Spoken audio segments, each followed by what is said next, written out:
Nous allons voir les solutions des exercices de la série de travaux dirigés numéro 3. Dans l'exercice numéro 1, on nous demande de déterminer le mapping de la mémoire dans la configuration suivante. Et on remarque le schéma. On a 3 boîtiers mémoire ayant 13 lignes d'adresse et 8 lignes de données. Chaque boîtier est sélectionné en utilisant un inverseur relié à une des 3 lignes d'adresse supplémentaires du microprocesseur qui sont A13, A14 et A15. Le premier boîtier est sélectionné lorsque A13 est égal à 1. Le deuxième est sélectionné lorsque A14 est égal à 1. Le troisième est sélectionné lorsque A15 égale à 1. D'ici, à partir de là, on peut déjà faire la remarque que deux boîtiers ne peuvent pas être sélectionnés en même temps, ce qui fait qu'on ne peut pas utiliser des adresses ayant plus de un seul 1 sur les lignes A13, A14 et A15. Donc, des adresses ayant A13 et A14, par exemple, les deux A1, ne peuvent pas être utilisées. Donc, c'est la remarque qu'on doit faire par la suite. Donc, dans un premier temps, on va essayer de déterminer les adresses des boîtiers mémoire. Donc, là, c'est tout simple. Donc, puisqu'on a des boîtiers mémoire ayant 13 lignes d'adresse, donc il suffit tout simplement d'écrire les lignes de A0 jusqu'à A12. On sait qu'une mémoire ayant 13 lignes d'adresse a sa première case mémoire ayant l'adresse 0 13 fois, sa dernière case mémoire 1 13 fois. Donc ceci est valable pour les 3 boîtiers mémoire. La différence entre les 3, c'est au niveau des lignes de sélection. Donc c'est au niveau des lignes A13, A14 et A15. Pour le premier boîtier, on remarque que la ligne chip select est reliée à A13 à travers un inverseur. Donc, il faut que A13 soit à 1. Bien évidemment, les deux autres doivent être à 0 pour ne pas sélectionner les deux autres boîtiers. Et là, c'est valable pour toutes les cases mémoire. À partir de là, on peut déterminer les adresses de début et de fin du premier boîtier. Donc là, on a 16 lignes. Donc là, c'est 2. Le reste, on a 12 zéros binaires, donc 3 zéros en hexadécimal.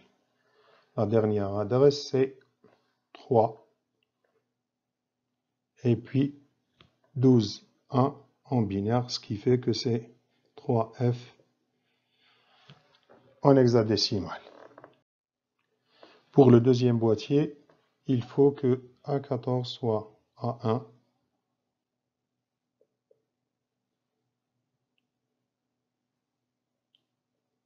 A13 et A15 à 0.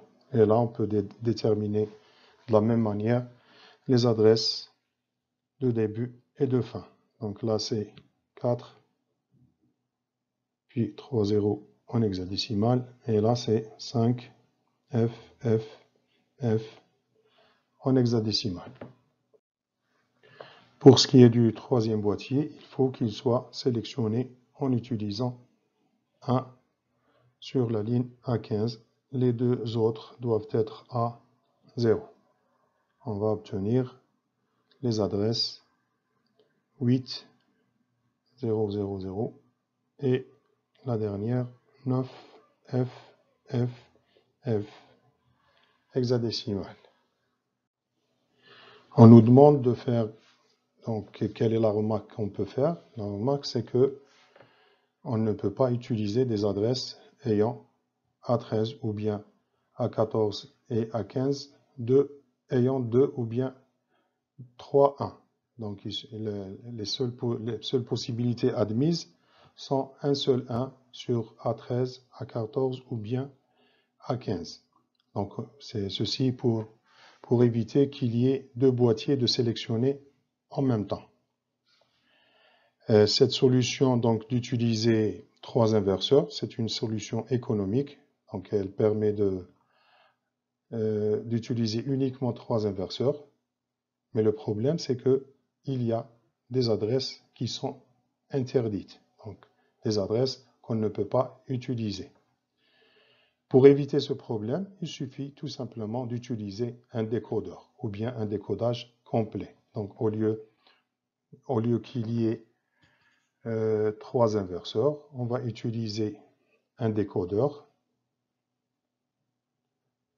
3 par 8, donc qui va recevoir A13, A14 et A15. Un décodeur 3 x 8, bien sûr, a 8 sorties. Et là, il suffit de choisir 3 des 8 sorties pour sélectionner les 3 boîtiers. On va choisir en fonction de la position mémoire qu'on veut attribuer à chaque boîtier. Exercice numéro 2. On a un processeur 16 bits avec une capacité d'adressage de 1 méga mot.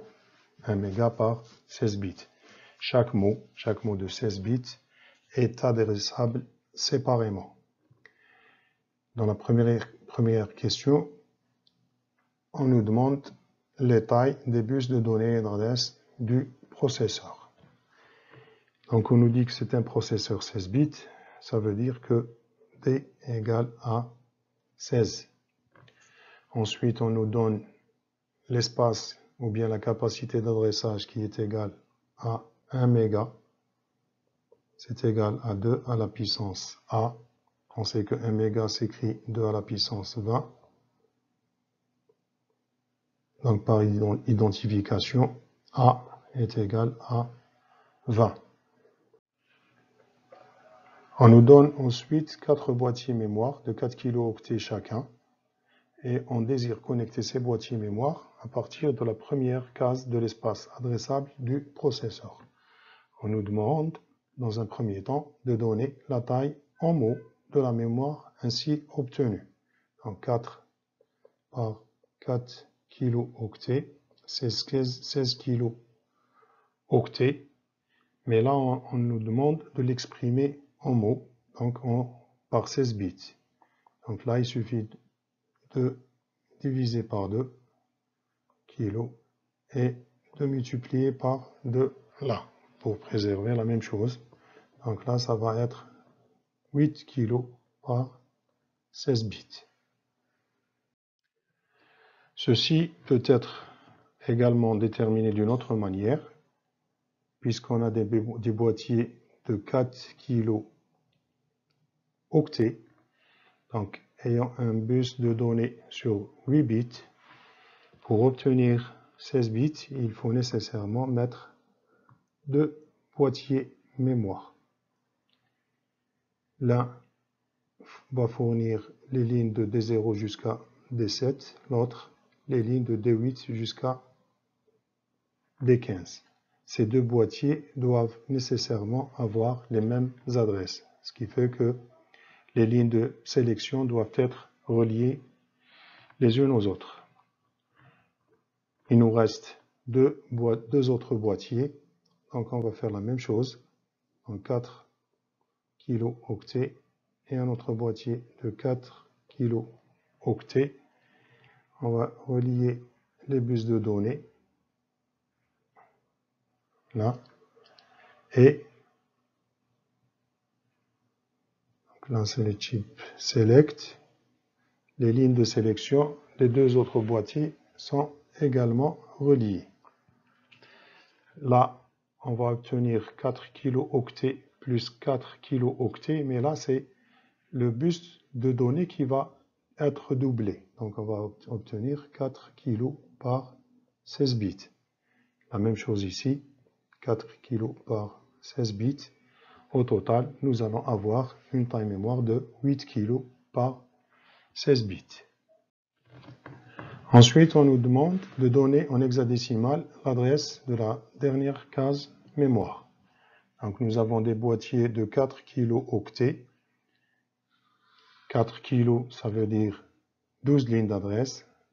Ça veut dire de l'adresse A0 jusqu'à A11. La première adresse, c'est 0 12 fois. La dernière, c'est 1 12 fois. Ceci est valable donc, pour les deux premiers boîtiers. Les deux autres boîtiers vont avoir de la même manière les mêmes adresses de 0 12 fois jusqu'à 1 12 fois. Ce qui doit différencier les deux boîtiers, c'est les lignes de sélection. Les lignes de sélection doivent être obtenues grâce à un décodage d'adresse. Le décodage doit se faire sur les lignes restantes du microprocesseur qui sont de A12 jusqu'à A19. On avait dit que le processeur a 20 lignes d'adresse, de A0 jusqu'à A19. Pour le premier boîtier, la combinaison sur A12 jusqu'à A19 donc, doit être nécessairement 0. Pourquoi? Parce que tout simplement, on nous dit qu'il faut connecter ces mémoires à partir de la première case. La première case, c'est celle qui a l'adresse 00 en hexadécimal. Donc ceci est valable pour tous les deux premiers boîtiers, ou bien pour toutes les cases mémoire des deux premiers boîtiers. Sur les deuxièmes boîtiers, nous allons avoir des adresses qui doivent être différentes. Donc on doit utiliser une combinaison différente de 8 0.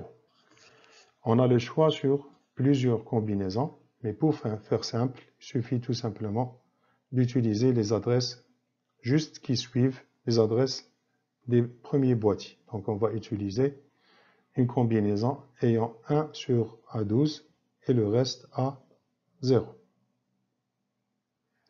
Et là, on va pouvoir déterminer l'adresse de la dernière case mémoire. Pour déterminer l'adresse en hexadécimal, de A12 jusqu'à A19, nous avons 8 lignes. Donc ici, nous avons 4 0 et 0, 0, 1. Ce qui fait que c'est la combinaison en hexadécimal 0, 1. Ce qui reste, la partie en bleu, c'est 12 lignes d'adresse. Donc c'est 12 1 binaire. Ça veut dire que c'est F, F, F en hexadécimal. Et là, on obtient 0, 1, F, F, F. C'est l'adresse de la dernière case mémoire des deux derniers boîtiers. Dans la dernière question, on nous demande de proposer un schéma de connexion de ces mémoires.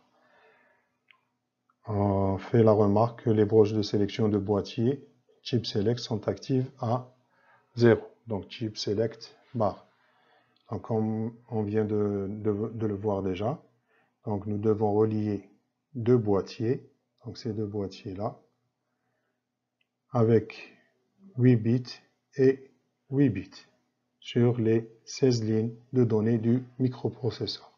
On doit faire la même chose sur les deux autres boîtiers. Comme ça, la première colonne va fournir les lignes de D0 jusqu'à D7, ou plutôt de D8, comme c'est mentionné sur le schéma, de D8 jusqu'à D15. Et les deux autres boîtiers vont fournir les lignes de données de D0 jusqu'à D7. Au niveau des lignes de sélection des boîtiers, comme nous venons également de le dire, les lignes chip select des deux premiers boîtiers doivent être les mêmes. Comme ça, les deux boîtiers vont être sélectionnés en même temps. C'est également valable pour les deux autres boîtiers.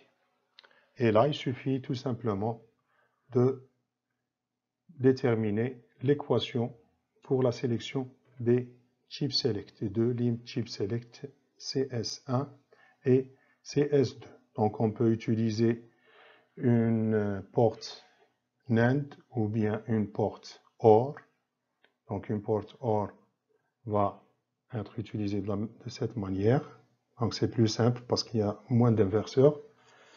Donc elle va être reliée à chip select. Et là, on doit avoir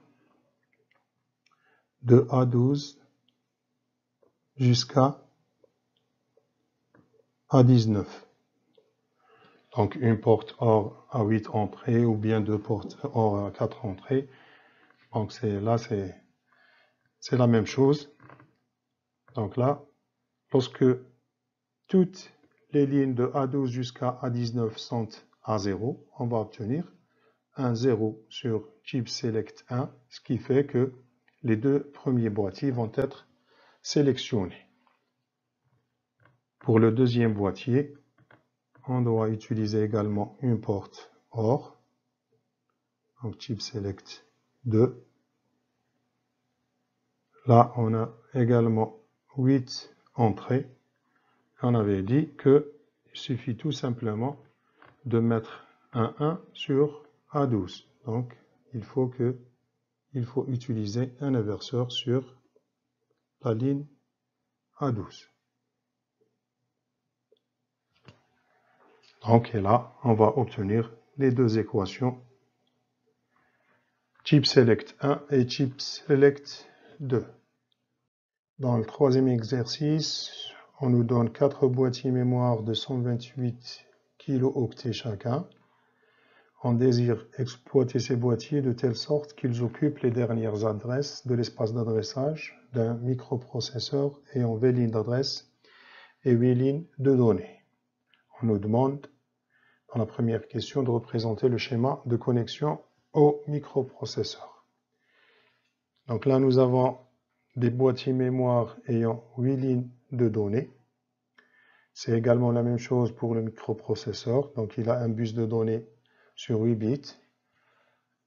Alors la connexion elle est directe.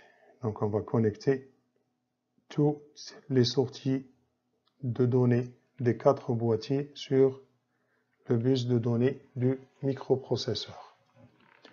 Ensuite, nous avons des boîtiers mémoire ayant des tailles de 128 kg, ce qui fait que le bus d'adresse il est sur 17 bits, donc de A0 jusqu'à A16 pour les 4 boîtiers. Donc ces lignes-là doivent être nécessairement reliées aux lignes A0 jusqu'à A16 du microprocesseur. Donc ces liaisons-là, ces liaisons vont permettre de sélectionner une case mémoire parmi les 128 kilos. Seulement, là, il faut qu'il y ait un décodage d'adresses afin d'attribuer des adresses différentes pour les 4 boîtiers. Donc, ici, on va utiliser les 3 lignes restantes du microprocesseur qui sont A17, A18 et A19. On va utiliser un décodeur 3 par 8 ayant 3 entrées et 8 sorties. Les 8 sorties veulent dire qu'on peut connecter jusqu'à 8 boîtiers de 128 kilo-octets. Il y a la possibilité de connecter 8 boîtiers de 128 kilo-octets. Mais dans cet exercice, nous avons uniquement 4 boîtiers. Alors, on a le choix pour les 4 boîtiers, choisir entre 8 sorties du décodeur. Mais là, on a une condition supplémentaire sur la connexion. On nous dit qu'on désire exploiter ces boîtiers de telle sorte qu'ils occupent les dernières adresses de l'espace d'adressage. Alors, ce boîtier, ou bien la dernière case mémoire du dernier boîtier doit avoir nécessairement la dernière adresse de l'espace d'adressage. À partir de là, on va pouvoir déterminer toutes les autres adresses. Donc là, c'est la même chose. On va écrire les lignes de données de A0 jusqu'à A16 pour chacun des boîtiers. Il va rester les lignes de A17,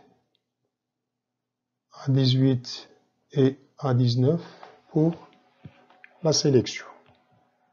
Et cette fois-ci, nous allons commencer à partir de la dernière adresse du dernier boîtier. L'adresse de la dernière case mémoire du dernier boîtier, c'est 1, 17 fois, et 3,1 sur les lignes A17, A18 et A19, afin qu'on tombe sur la dernière adresse de l'espace d'adressage du microprocesseur. Donc la dernière adresse d'un microprocesseur ayant 20 lignes est nécessairement 21 en binaire. Et là, on va déterminer toutes les autres adresses. Pour ce qui est de la première adresse du dernier boîtier, il suffit uniquement de modifier les 17.1 par 17.0. Et on va tomber sur la première case mémoire du dernier boîtier. Bien évidemment, les trois lignes A17, A18 et A19 doivent être préservées. Donc, elles doivent avoir la même combinaison. Et là, on va pouvoir déterminer les adresses. Donc là,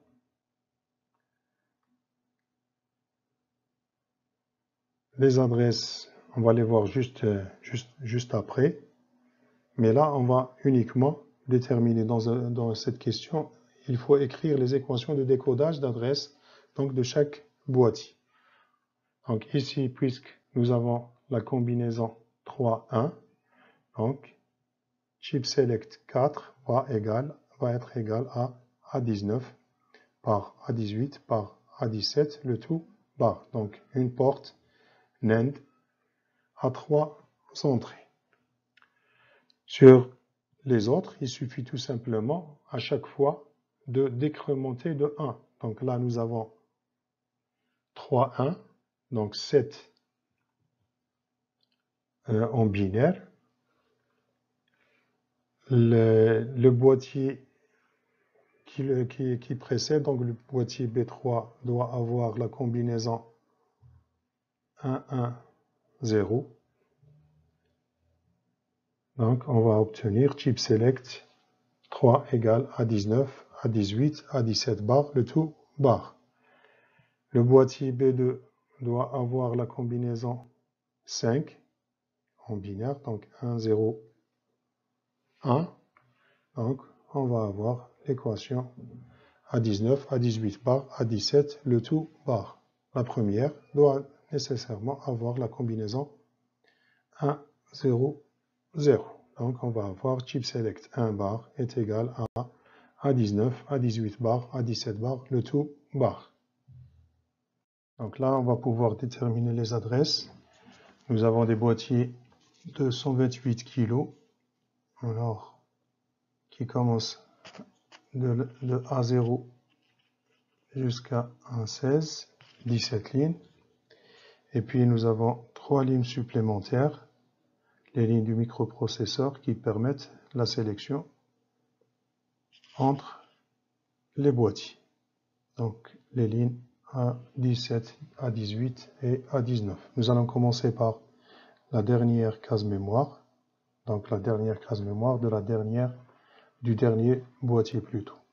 Donc c'est l'adresse qui a 17.1 en binaire. Bien sûr, pour que cette adresse corresponde à la dernière adresse de l'espace d'adressage du microprocesseur, il faut que les lignes A17, A18 et A19 soient toutes les trois A1. Donc là, on va obtenir l'adresse en hexadécimal. Nous avons 20 bits, donc une adresse sur 5 chiffres hexadécimaux, F, F et F, et en hexadécimal. La première adresse du même boîtier, suffit tout simplement de changer les 17.1 par 17.0. Il faut garder cette même combinaison. Et là, on va avoir l'adresse. Donc là, c'est E et puis 4, 0.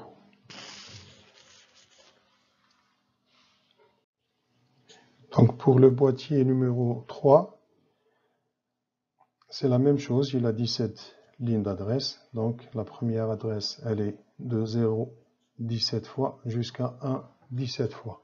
Il suffit de modifier la combinaison pour A17, A18 et A19. Pour le dernier boîtier, c'était 1, 1, 1, donc 7 en décimale. Là, on va écrire la combinaison qui correspond au 6 décimal. La combinaison qui correspond au 6 décimal, c'est 1, 1, 0. Donc là, c'est le 6 en décimale. Et là, il faut convertir du binaire vers l'hexadécimal. Alors, ici, c'est C, 4, 0, hexadécimal. Et là, c'est D, 4, F, hexadécimal. Pour le boîtier numéro 2, c'est la combinaison qui correspond au 5 décimal.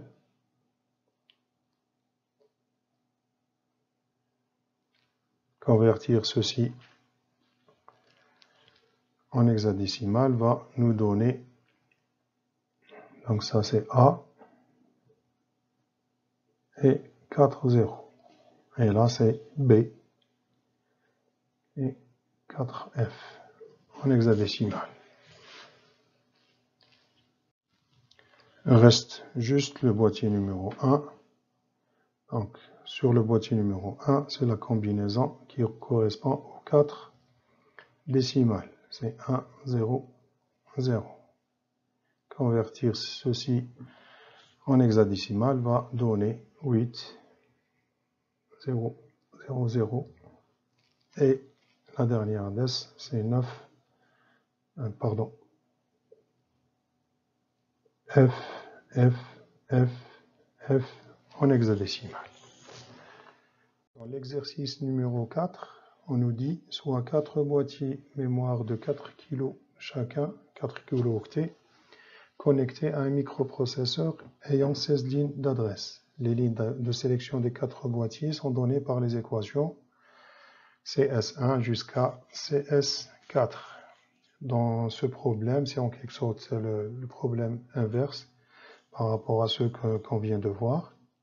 On nous donne les équations logiques, donc c'est le câblage et la connexion des boîtiers.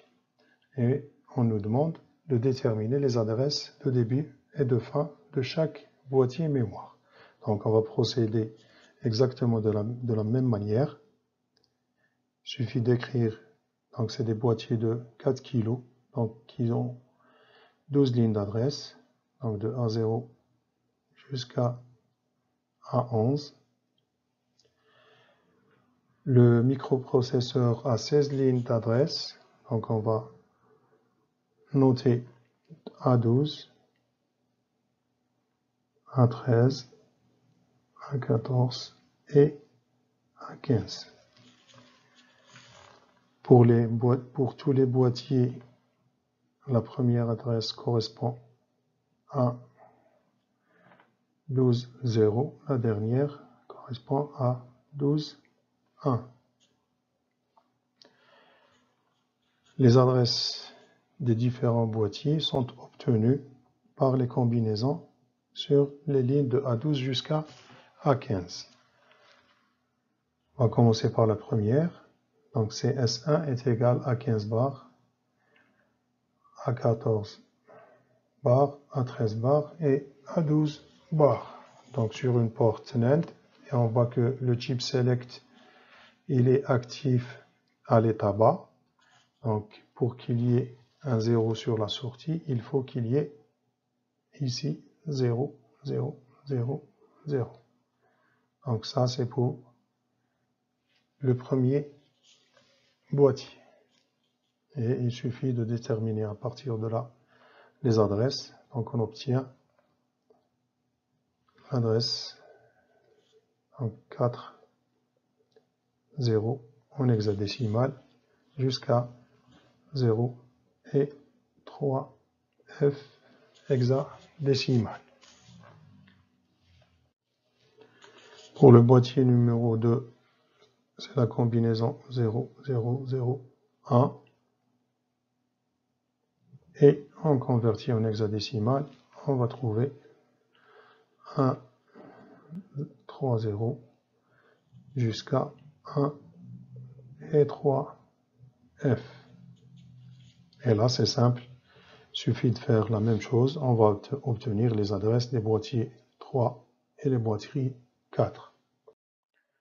Dans la deuxième question de l'exercice numéro 4, on nous dit qu'on changeait la configuration de telle sorte à obtenir la dernière adresse du dernier boîtier sur l'adresse 7FFF hexadécimal. Et on nous demande de donner les équations des lignes de validation dans ce cas. Donc on commence par écrire la dernière adresse. Donc toujours, nous avons 4 kg donc de A0 jusqu'à A11. Et les lignes de sélection, ce sont les lignes de A12 jusqu'à A15.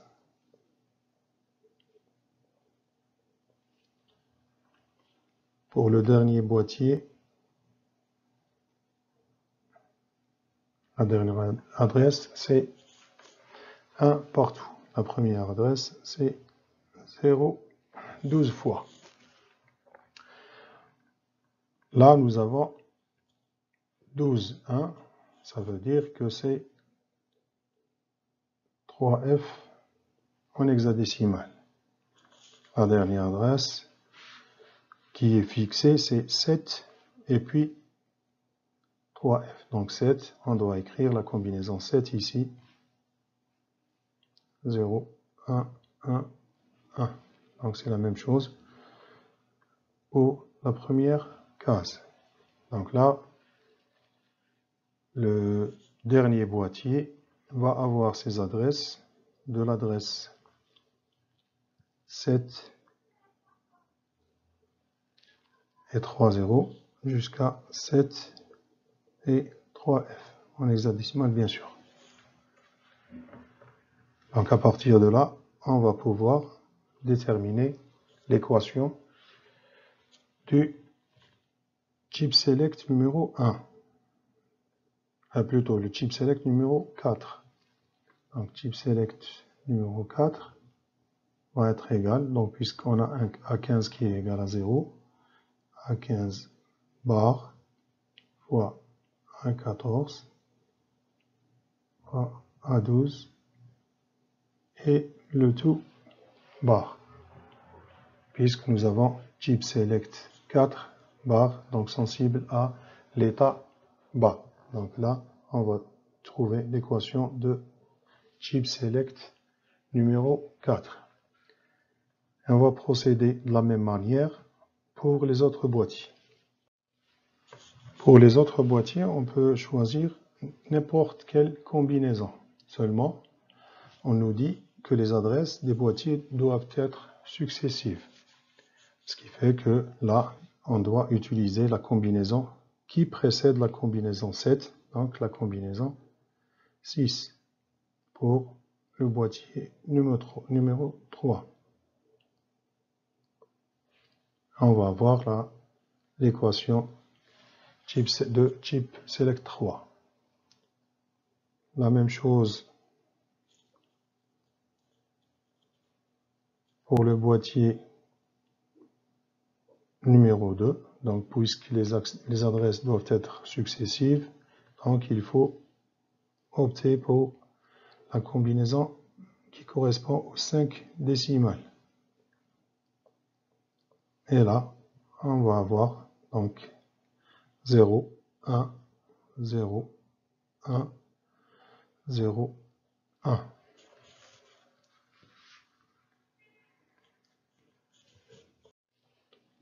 Le dernier boîtier, bien sûr, doit avoir la combinaison 4 en décimale. Donc, chip select 1 va être égal 0, 1, 0, 0. L'exercice 5, nous avons un microprocesseur qui fournit 12 lignes d'adresse et 8 lignes de données. Nous devons lui connecter une mémoire RAM de 2 kilooctets réalisée à base de circuits de 1 kilooctet. Alors nous devons utiliser deux boîtiers et une PROM de 2 kilooctets réalisée à base de circuits de 2 kilooctets. Nous allons avoir donc un boîtier. Au final, nous allons avoir 3 boîtiers, 2 boîtiers pour la RAM et un boîtier pour la PROM. On nous demande de faire le schéma de la mémoire et de la connexion au microprocesseur. Là, on va expliquer juste sur le schéma que nous avons ici. Nous avons un microprocesseur qui a 8 lignes de données et 12 lignes d'adresse. Les boîtiers RAM ont 10 lignes d'adresse de A0 jusqu'à A9, puisque ce sont des boîtiers de 1 kg. 1 kg, ça veut dire 2 à la puissance 10. La PROM a 11 lignes d'adresse, puisqu'elle a 2 kilooctets. 2 kilooctets, c'est 2 à la puissance 11. Alors, pour ce qui est des connexions, on doit connecter les lignes de données des 3 boîtiers sur le bus de données du microprocesseur.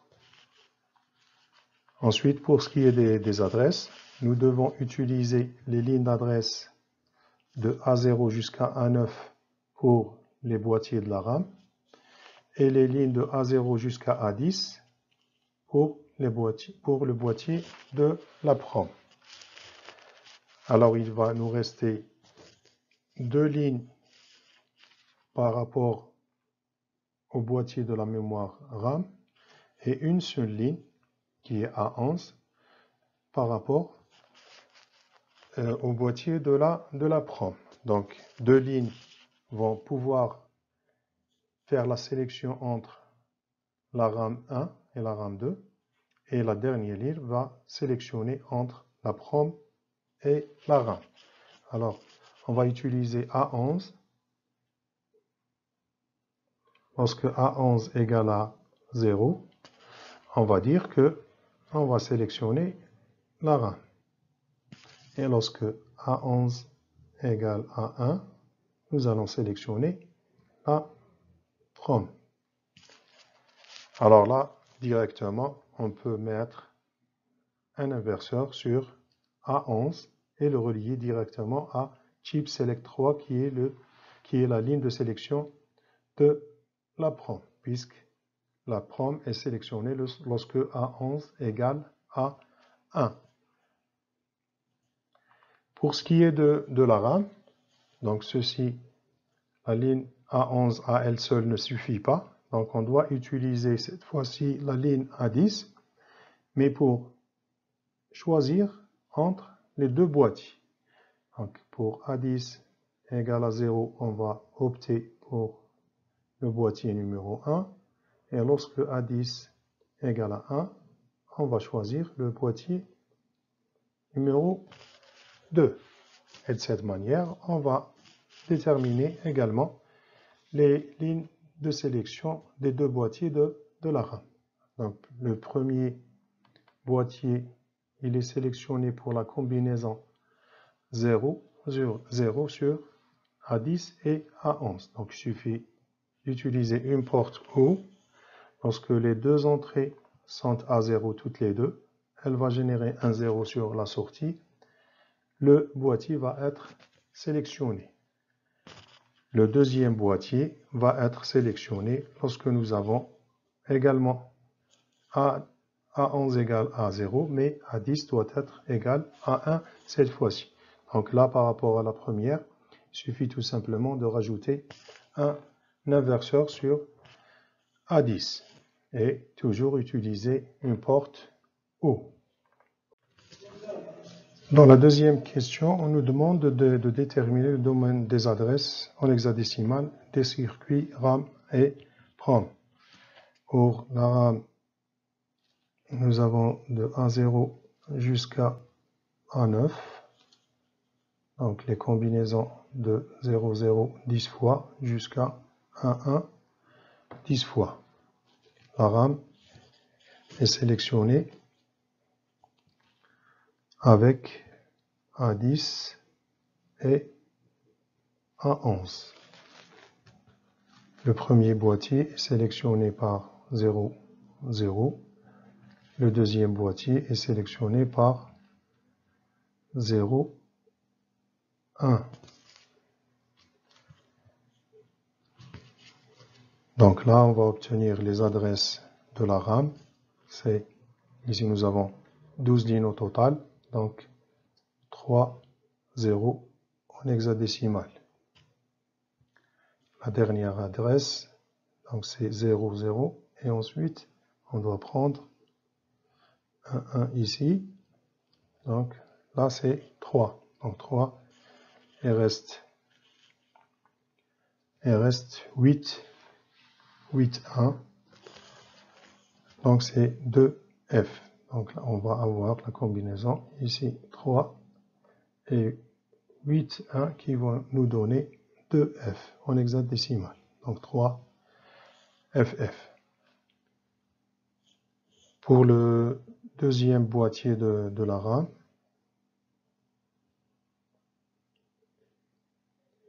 donc nous avons ici 0, 1. Donc là, on va déterminer les adresses en hexadécimal. Ça, c'est 4 et puis 2 0. Et là, c'est 7 et FF. De 4, 0, 0 jusqu'à 7, FF. Pour ce qui est de la PROM, donc c'est une mémoire qui a 2 kg. Alors elle a 11 lignes d'adresse. Donc les adresses vont de 0, 0, 11 fois jusqu'à 1, 1, 11 fois. Mais cette fois-ci, la PROM plutôt, elle est sélectionnée avec A11 égale A1. Et là, il suffit de convertir du binaire vers l'hexadécimal. On va obtenir ici 8, 0, 0. Là, 8, 0, 0. Et là, F et 8, 1, F, F. Dans la deuxième partie de l'exercice numéro 5, on change de microprocesseur et on opte cette fois-ci pour un microprocesseur avec 14 lignes d'adresse. Les boîtiers RAM et PROM restent les mêmes, mais leurs adresses doivent être modifiées de telle sorte à avoir la RAM à partir de 2000 jusqu'à 27FF en hexadécimal et la PROM de 3800 à 3FFF en hexadécimal. Et là, on nous demande de faire le schéma de connexion. Donc là, on a un microprocesseur qui a toujours 8 lignes de données, mais 14 lignes d'adresse. Les boîtiers mémoire restent les mêmes. Donc là, on doit déterminer, ou bien voir comment déterminer les équations des chip select. Alors, pour la RAM, nous avons 10 lignes, puisque c'est des boîtiers de 1 kg, donc de l'adresse 0 à l'adresse 1. Le microprocesseur a 14 lignes, donc il faut continuer et mettre les 4 lignes qui restent, donc de A10 jusqu'à A13. Et là, on va essayer de faire les calculs de telle sorte à obtenir les équations des lignes de sélection des 3 boîtiers. Donc avant tout, on doit compter le nombre de lignes d'adresse. Là, il faut faire attention, nous avons 14 lignes d'adresse, donc 14 bits. Il faut nécessairement avoir un nombre de bits qui est multiple de 4. Donc nous devons utiliser ici 0, 0, en quelque sorte 2 lignes fictives, pour compléter les 16 lignes, donc 4 chiffres en hexadécimal. Et là, on va pouvoir écrire les combinaisons pour les différents boîtiers. Pour le premier boîtier, on nous dit qu'il commence à partir de l'adresse 2000. Donc 2000, c'est ces zéros-là, et rajouter un 0. Donc là, on a 2. Ici, 10, 0. Donc là, nous avons 10, 0. Avec 2 autres 0. Ça va nous faire 12, 0. Donc, 3 0 en hexadécimal. Donc, 2000. Donc là, c'est le 2. Et là, c'est un 0. Et puis, 2 0 en hexadécimal. Bien évidemment, la combinaison sur le premier boîtier doit être la même, donc pour les lignes de sélection, donc A0, A13 égale A1, A12 égale à 0, A11 égale à 0 et A10 égale à 0. On peut déterminer, si l'on veut, la dernière adresse du premier boîtier de la RAM. On va trouver ici 2. Donc là, c'est 2 en hexadécimal.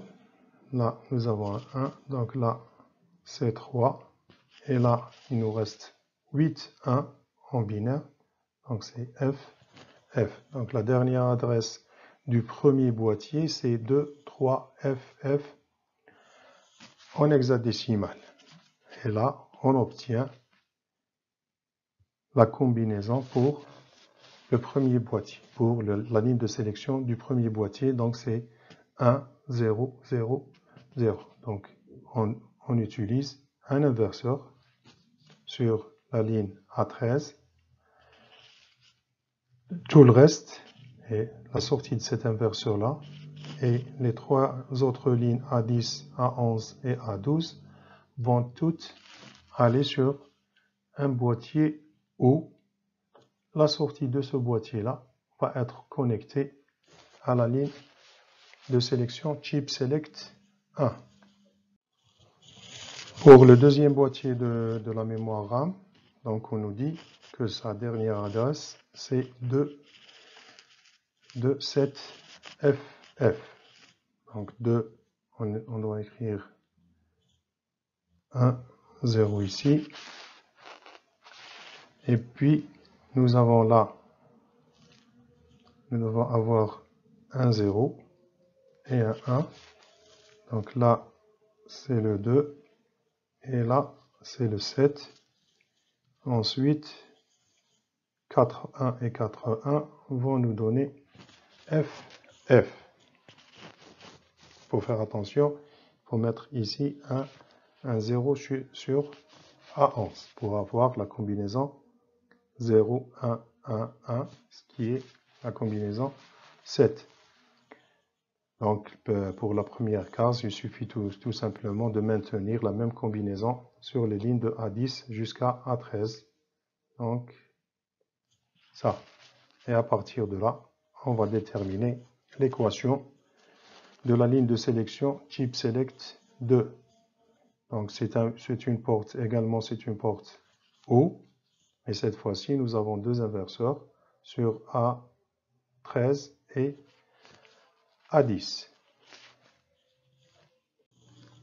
Et enfin, pour le boîtier de la prom, on va prendre de A0 jusqu'à A10, puisque c'est un boîtier de 2 kg. Donc la première adresse commence de 10, 0 en binaire, et la dernière c'est 11, 0 en binaire. La dernière c'est 11, 1 en binaire. On nous dit que la prom doit commencer à l'adresse 3800 et doit finir à l'adresse 3FFF. Donc on peut, comme on veut, donc on peut noter les deux. Normalement, il ne devrait pas y avoir, disons, de contradiction. Soit qu'on commence à partir de la deuxième, la dernière plutôt, ou la première, ça va être la même chose. Donc si on commençait par la dernière case mémoire, donc on doit écrire 3, ensuite 3F. Donc 3, ici on doit mettre 2, 1, puisque ce qui reste c'est des F, donc ce qui reste c'est des 1. Donc là nous avons